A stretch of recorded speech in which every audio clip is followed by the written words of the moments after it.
What I have here is a PRS Narrowfield. Paperwork says it doesn't work, so let's check it out. I get nothing. On that, I get nothing. All right. Pretty good. We'll have to take the tape off and see what's going on here. This, I'm going to guess, is a coil split. So probably between ground and the center is where the bad is. Hopefully it's not both coils. We'll just have to see. Have you worked on this No, model I've never before? seen one of these, but it's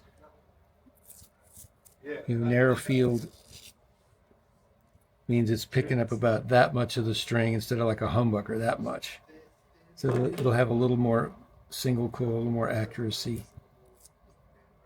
We'll try to reuse these tape. They look perfectly good. You've worked with Paul before in the past. Yes. We collaborated on designs a few years back. I learned a great deal from him back when I was still winding everything totally with my fingers. He kind of put you onto He was the first one to turn me on to these George Stevens machines. We like these because you can duplicate, the hand winding, the layering. You can control it without having to hold the wire in your fingers. Okay, I'm exposing the connections here. As I thought, that white wire is where the two go in series. This white wire. I know one of the models you guys developed turned into kind of the Twang Master, right? Yes, their zero noise single coil was my first experience with Paul, and he had heard our strats and liked them, and he said, "Can we make a hum canceling?" I said, "Yeah, if you do this," and it was expensive, and ended up being just a much more expensive pickup than he wanted to make after a while. They sounded good. Yeah, it's its own thing. I think his taste really runs to humbuckers. Every time I've seen him play live, he had humbucker guitars. What other models did you guys? That was it. He did his own humbuckers before I ever knew him. And his earliest models, if you go back way long ago, had Seymour Duncans in them. But he's made, okay, here we got the center wire. This will be, we can learn something here. I'm going to go from the center first. We know center to ground doesn't work. Center to hot's 351. So we know now the working coil between hot and the center is 3.5K. So we can have to follow this and see which coil that is that we know is bad. It's the one on the ground side. It's not this one, because this one has a black wire coming to the hot. So it's going to be this side over here.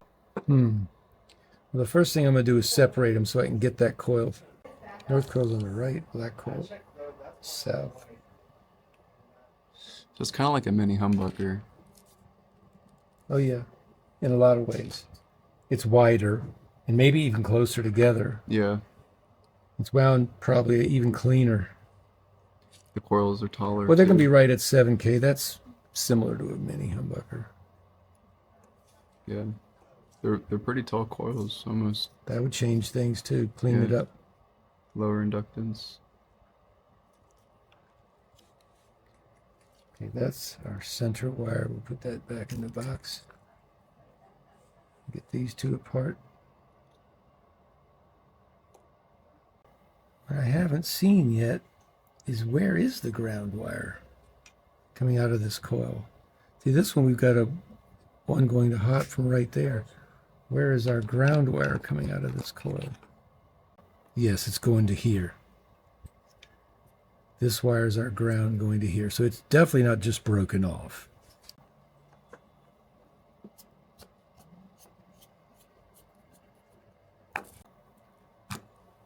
I'm hoping I can repair this. So we will try to carefully take the tape off. Have you ever collaborated with any other winders or? No, we have talked about it over the years. Lawler and I are friends, and We've talked about collaborations. It turns out we're just both so busy it hadn't happened yet. Because he has a lot of things I don't have, like laser cutters. Okay, I have got that tape started to come off. We're going to peel it, and hopefully it won't be stuck to the wire and tear it all to bits. Because we need to determine out and in. Now, there's a wire right there.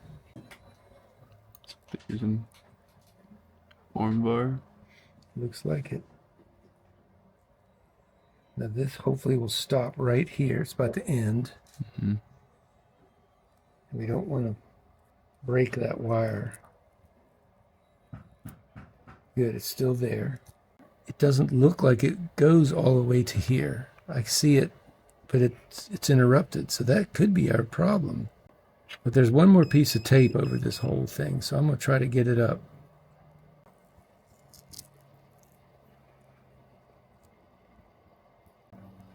Oh, that white wire is in there. It's going in between here.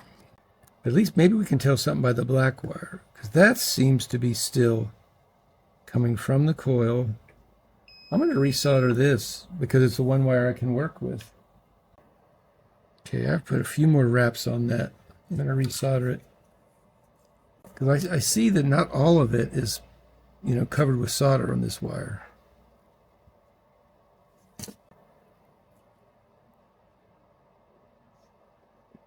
It's possible we've just fixed it.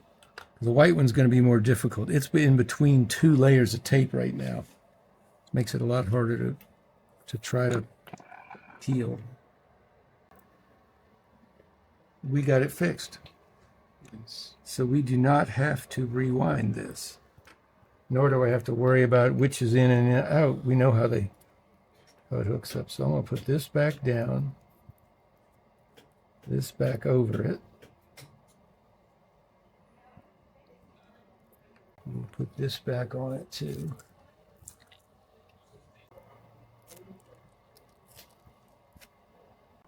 Do you know how long these have been in production for? I don't. I've heard the term Narrowfield for a while though. So. Yeah, I feel like this maybe like a decade or more. Actually, since that's all covered with wax, I don't think I have to put any more on it. That's full coverage. So let's put this thing back together. I think we're done.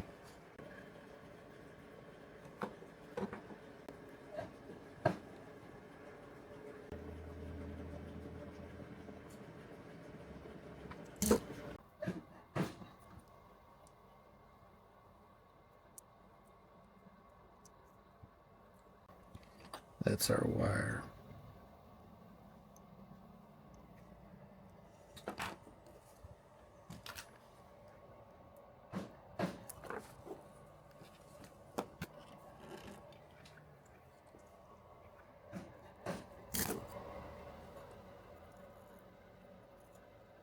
We'll test this, and this should be working fine now. 699, right where it's supposed to be. And if we want to coil split it, we should get half of that. 355. All right, then we're going to put the original tape back on it. This pickup is repaired.